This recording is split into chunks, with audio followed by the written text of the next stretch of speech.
What I've got on here, first of all, is I'm just sweating off the onions, I'm sweating off the garlic and all the celery. And into there, I'm going to add some tomato puree, just a couple of teaspoons, just to give it some real tomatoey richness. And it's important at this stage that you just give it a stir around and cook out that tomato puree. And then into there, I'm going to add this lovely harissa paste. God, it's amazing stuff, harissa, isn't it? I know, I love it.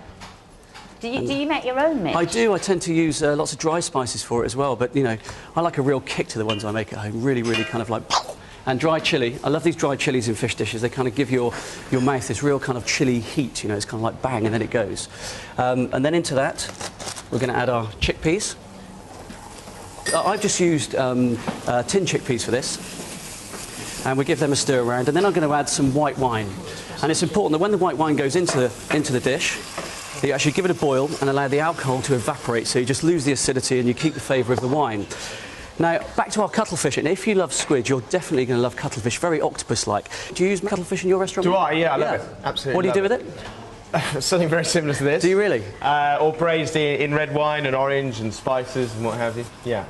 What a fantastic looking creature. And when they come out of the water, these colours are so kind of bright and iridescent. They're really, really gorgeous. Is it always much bigger than squid?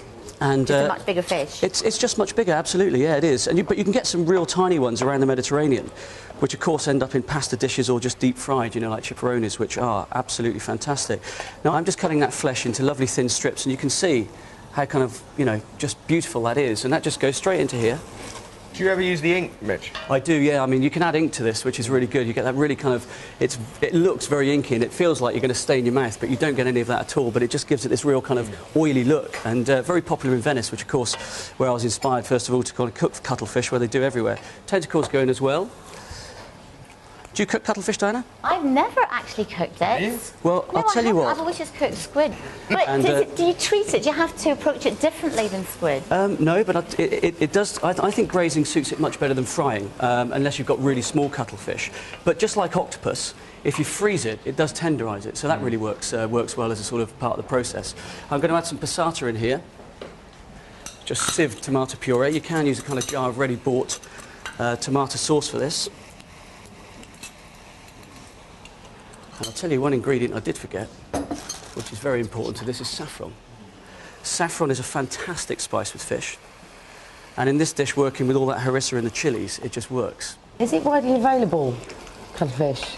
Cuttlefish is available everywhere. I mean, it's one of those fish. Down at Brixton, the fishermen call it black gold. And the cuttlefish season runs from now right the way through till April. And the fishermen are catching so much of it. In fact, on average, they land about 50 tonnes of it a week. And guess what? Why do they call it black gold? Do they make a lot of money out of it? Because the fishermen earn so much. Yeah, they earn an awful lot of money out of it, and do very well for the very short season. But of course, 80% of it ends up going off to Spain and Italy, where of course they prize it and love it a lot more than we do. You don't. I mean, I would have to ask my fishmonger if I wanted that, especially. Do you think it's quite, or do you think you can? I think you probably would have to ask your fishmonger if you wanted it, especially.